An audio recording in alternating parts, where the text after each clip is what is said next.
Hacking has increasingly become what governments consider a legitimate investigative tool. They use the same methods and techniques as criminal hackers. And what this means is they will try to remotely take over your device.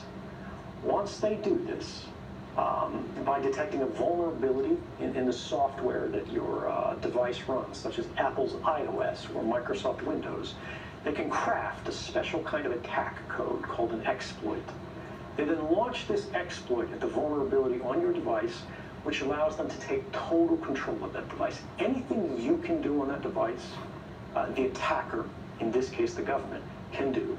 They can read your email, they can collect every document, they can look at your contact book, they can turn the location services on, they can see anything that is on that phone instantly and send it back home to the mothership. They can do the same with laptops.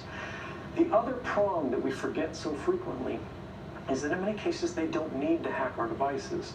They can simply ask Google for a copy of our email box because Google saves a copy of that. What about enabling your microphone, camera?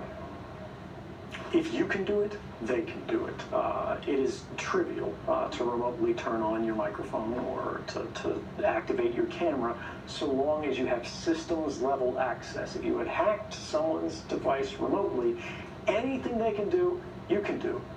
They can look up your nose, right? They can record what's in the room. The screen may be off as it's sitting on your desk, but the device is talking all of the time. The question we have to ask is, who is it talking to? Even if your phone is not hacked, right now, you look at it, it's just sitting there on the charger. It is talking tens or hundreds or thousands of times a minute to any number of different companies who have apps installed on your phone. It looks like it's off, it looks like it's just sitting there, but it is constantly chattering. What about the public attitude held by millions of everyday Americans?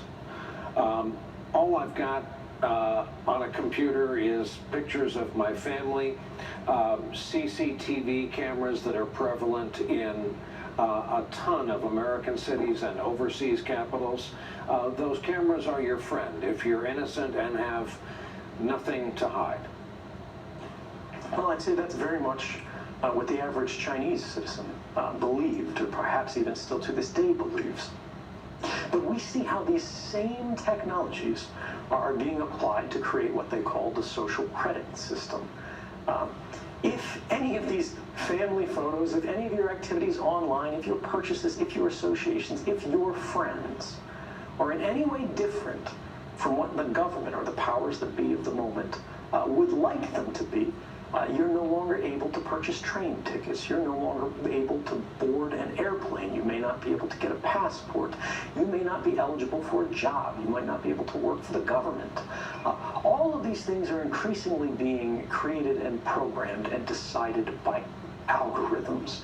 And those algorithms are fueled by precisely the innocent data that our devices are creating all of the time, constantly, invisibly, quietly, right now.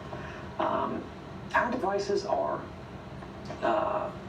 casting all of these records that we do not see being created, that in aggregate seem very innocent.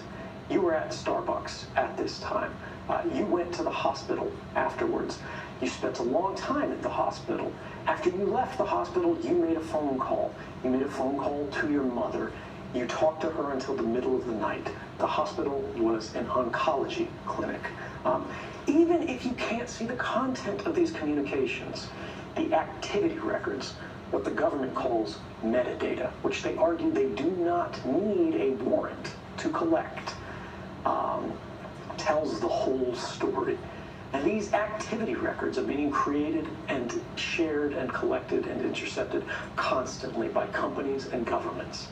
And ultimately it means as they sell these, as they trade these, as they make their businesses on the backs of these records, what they are selling is not information. What they are selling is us.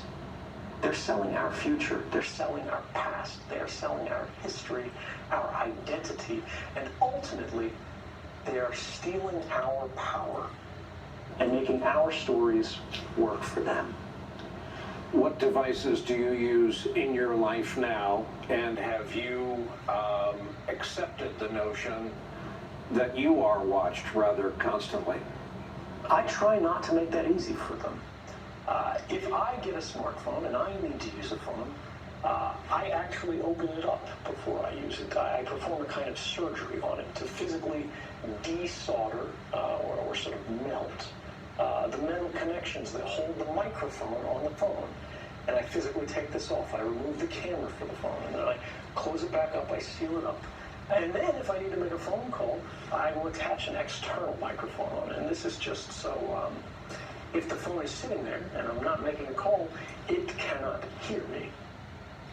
One more section of our conversation.